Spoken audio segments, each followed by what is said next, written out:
Hi there. Thanks for tuning in. I'm about to tell you a story that may make you think twice about living in an old house, or even listening too closely to what goes bump in the night. It started innocently enough. Olivia was a young woman who just moved into her first house, a charming but old Victorian on the edge of town. It was quaint, with creaky floorboards and intricate woodwork. It had been on the market for years, and she got it for a steal. But even on her first night there, she felt something was off. You know that feeling when you walk into a room and feel like you've interrupted someone? That's how Olivia felt every time she entered the house. She couldn't shake the sensation that someone, or something, was already there. One night after finishing some unpacking, she climbed into bed. She'd left the door open a crack so she could see the hallway light, a comfort in the unfamiliar darkness. Just as she was about to drift off, she heard a voice, a faint whisper floating through the vents. "Olivia?" It was barely audible, but there was no mistaking it. Her name, whispered. She sat up, her heart pounding. She tried to convince herself it was her imagination, or maybe a draft blowing through the house. But then she heard it again. "Olivia, down here." The voice was like a hiss, almost as if someone were trying to be heard without waking anyone else. The next morning she told herself it must have been a dream. The house was old. Maybe the creaks and groans were playing tricks on her. But the next night, the voice returned. This time it was clearer. "Olivia, come down here." Chills ran down her spine. She could feel the words slipping through the vents, like cold fingers reaching into her room. She knew she couldn't ignore it any longer. On the third night, she lay in bed, gripping her sheets tightly, her heart racing as she listened, waiting. Around midnight, the voice began again, and this time it was no whisper.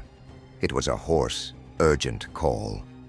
"Olivia, basement, now." Terrified but unable to resist, she grabbed her phone and quietly tiptoed down the hall, down the stairs, toward the basement door. The house was eerily silent. She could hear her own breath echoing in the stillness. She slowly opened the basement door, the hinges screeching in protest. A faint light flickered on and off in the basement below, casting strange shadows up the stairs. She took a shaky step down, then another. As she descended, she noticed something strange. The basement walls were lined with odd hand-carved symbols. They were barely visible in the dim light, but she felt their presence as if they were alive, watching her. The voice had stopped calling her name, but the silence somehow felt worse. When she reached the bottom step, she froze. There was something there, lying in the middle of the floor. It was an old, dusty box with her name scrawled across it in faded ink. She hesitated. Who could have put it there?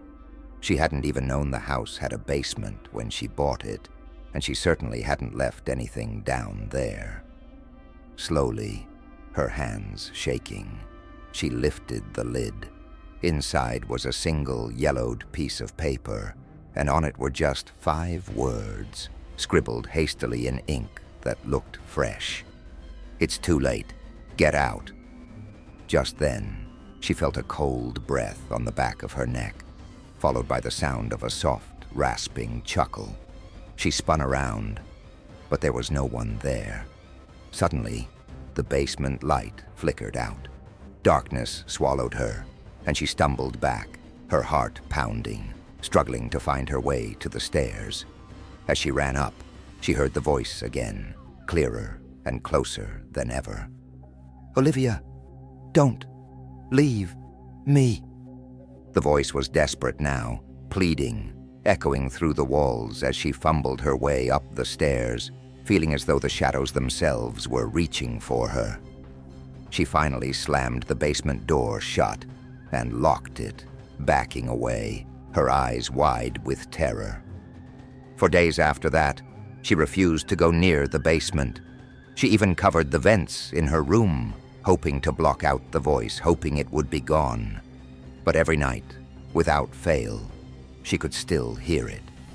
"Olivia, down, here."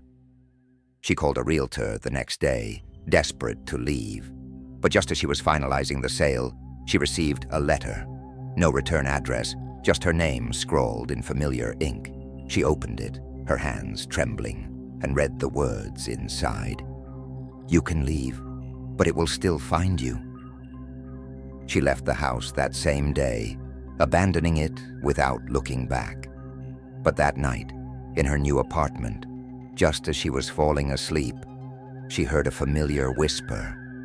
"Olivia, come, down, here." Thanks for watching. If you enjoyed the video, please like, comment, and subscribe for more content like this.